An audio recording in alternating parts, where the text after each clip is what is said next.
قیامت کی بڑی علامت دجال کا نکلنا ہے۔ احادیث مبارکہ میں دجال کا ذکر بڑی وضاحت سے آیا ہے، اور کمال کی بات یہ ہے کہ ہر نبی علیہ الصلوۃ والسلام نے دجال کے فتنے سے اپنی امت کو ڈرایا ہے۔ دجال ابھی آیا نہیں ہے اور کسی کو پتا نہیں ہے کہ اس وقت وہ کہاں ہے، لیکن روئے زمین پر ایک صحابی ایسے گزرے ہیں جنہوں نے دجال کو دیکھا بھی ہے، اس سے ملاقات بھی کی ہے اور اس سے بات چیت بھی کی ہے۔ ایک مرتبہ پیارے آقا علیہ الصلوۃ والسلام نے اچانک اپنے صحابہ کرام کو جمع فرمایا اور خطبہ دینے کے لیے ممبر پر تشریف فرما ہو گئے۔ تو نبی کریم علیہ الصلوۃ والسلام نے فرمایا کہ امین داری نے مجھے بتایا کہ وہ 30 افراد تھے اور ایک شپ میں، کشتی میں سفر کر رہے تھے کہ طوفان آ گیا اور وہ بھٹک گئے۔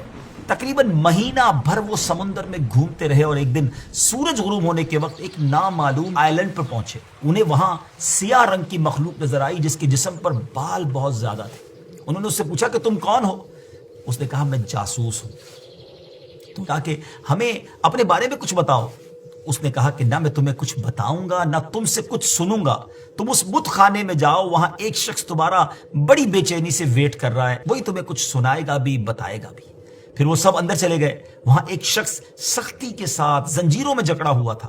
اس نے پوچھا کہ تم لوگ کون ہو اور کہاں سے آئے ہو؟ جواب دیا کہ شام سے آئے ہیں۔ اس نے پوچھا کہ عرب کا کیا حال ہے؟ اور ایک شخص وہاں پیدا ہونا تھا، اس کا کیا حال ہے؟ یعنی نبی پاک علیہ الصلوۃ والسلام کے بارے میں پوچھا۔ صحابہ کرام نے کہا کہ وہ اچھے حال میں ہیں اور ابتدا میں ان کی مخالفت ہوئی، مگر اب تو تمام عرب پر وہ غالب ہو گئے ہیں۔ اس نے کہا اچھا زغر کے چشمے کا کیا حال ہے؟ انہوں نے جواب دیا کہ وہ بھی اچھی حالت میں ہے، لوگ اس سے پانی پیتے ہیں، اس سے کھیتی باڑی بھی کرتے ہیں۔ پھر اس نے پوچھا کہ عمان اور بیسان کی کھجوروں کا کیا حال ہے؟ انہوں نے کہا کہ اس میں ہر سال پھل آتے ہیں۔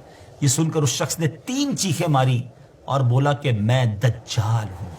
کہتا ہے ان قریب میں آزاد ہو جاؤں گا اور زمین کا چپا چپا گھوموں گا اور اس کا کوئی حصہ نہیں چھوڑوں گا سوائے طیبہ کے، کیونکہ مجھ میں وہاں جانے کی طاقت، وہاں جانے کی پاور نہ ہوگی۔ نبی پاک علیہ الصلوۃ والسلام نے فرمایا کہ مجھے بہت خوشی ہوئی کیونکہ طیبہ یہی شہر ہے۔ بعض روایت کی روشنی میں یہ بات بھی کہی جاتی ہے کہ دجال کو حضرت سلیمان علیہ الصلوۃ والسلام نے قید کیا تھا، اور حدیث پاک کے مطابق یہ مشرق یعنی ایسٹ کی سائیڈ موجود ہے۔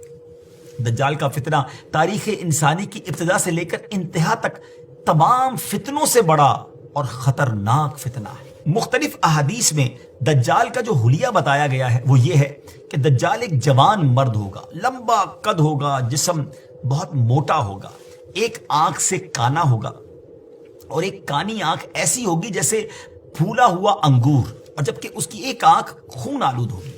اس کا سینہ چوڑا ہوگا اور ذرا سا اندر کی طرف دھسا ہوا ہوگا۔ دجال کی پیشانی چوڑی ہوگی اور دونوں آنکھوں کے درمیان کاف فا را یعنی کافر لکھا ہوگا۔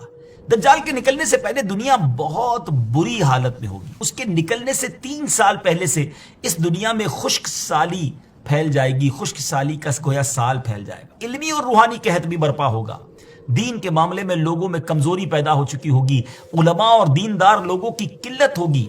تب دجال ایسٹ کی سائڈ سے اصبہان یا خراسان نامی شہر سے نکلے گا اور زمین پر 40 دن رہے گا، جن میں سے ایک دن 1 سال کے برابر ہوگا، اور ایک دن 1 ماہ کے برابر، اور اگلا دن 1 ہفتے کے برابر، جبکہ باقی دن سال کے عام دنوں کی طرح ہوں گے۔ اس مدت میں دجال اپنے گدھے پر سوار ہو کر ساری دنیا کا چکر لگائے گا۔ دجال کے ان فتنوں کی وجہ سے اہل ایمان سخت پریشان اور تنگی کے عالم میں بھاگ کر دخان نامی ایک پہاڑ میں پناہ لیے ہوئے ہوں گے، لیکن دجال ان کا پیچھا کر کے پہاڑ کا گھیرا کرے گا۔ تب اللہ پاک حضرت سیدنا عیسیٰ علیہ نبینا علیہ الصلوۃ والسلام کو نازل فرمائے گا۔ جب حضرت عیسیٰ علیہ الصلوۃ والسلام اس دنیا میں آ جائیں گے تو ان کو دیکھتے ہی دجال ایسے گھلے گا، میلٹ ہوگا، جیسے پانی میں نمک گھلتا ہے، میلٹ ہوتا ہے۔